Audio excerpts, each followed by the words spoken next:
प्यार के हमरा दे दिहलू बेवफा के नाम हो।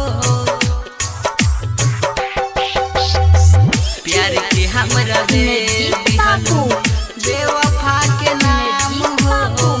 प्यार के हमरा दे दिहलू प्यार के हमरा दे दिहलू बेवफा के नाम हो। प्यार के हमरा दे दिहलू बेवफा के नाम हो। प्यार के हमरा दे दिहलू बेवफा के नाम हो।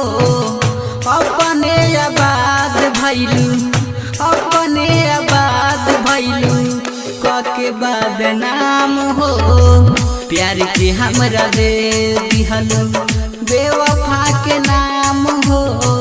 प्यार के हमरा दे दिहलू इनरजीत बाबू प्यार के हमरा दे दिहलू बेवफा के नाम हो। प्यार के हमरा दे दिहलू बेवफा के नाम हो।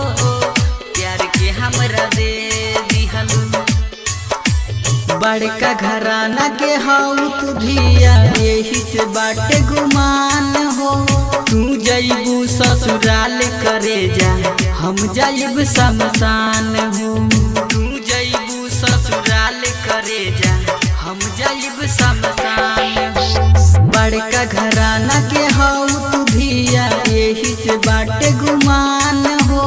तू जइबू ससुराल करे जा हम जाइब शमशान हो।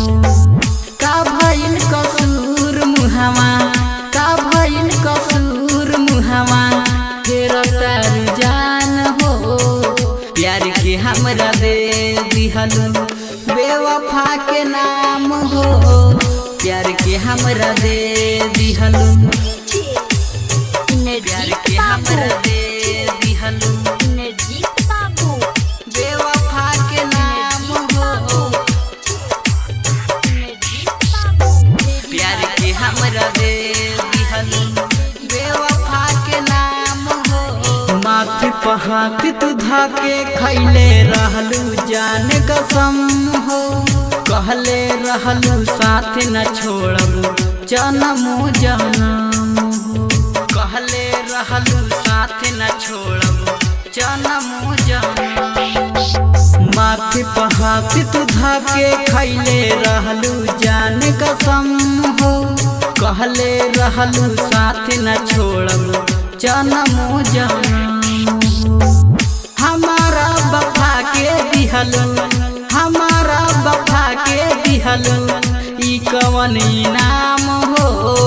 प्यार के हमरा दे दिहलू बेवफा के नाम हो। प्यार के हमरा दे दिहलू प्यार के हमरा दे दिहलू इनरजीत बाबू बेवफा के नाम हो।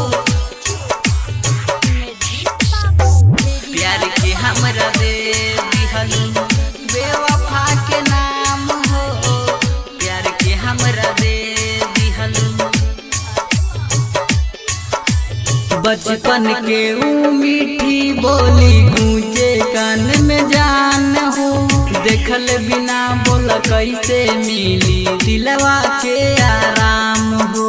देखल बिना बोल कैसे मिली दिलवा के आराम हो। बचपन के ऊ मीठी बोली गूंजे कान में जान हो। देखल बिना बोल कैसे मिली दिलवा के आराम हो। तोहसे सचित लाल के बाटे तोहसे सचित लाल के बाटे बनल पहचान हो। प्यार के हमरा दे दिहलू बेवफा के नाम हो। प्यार के हमरा दे दिहलू बेवफा के नाम हो। अपने आबाद भइलू अपने आबाद भइलू के बाद नाम हो। प्यार के हमरा दे दिहलू बेवफा के नाम हो। प्यार के हमरा दे दिहलू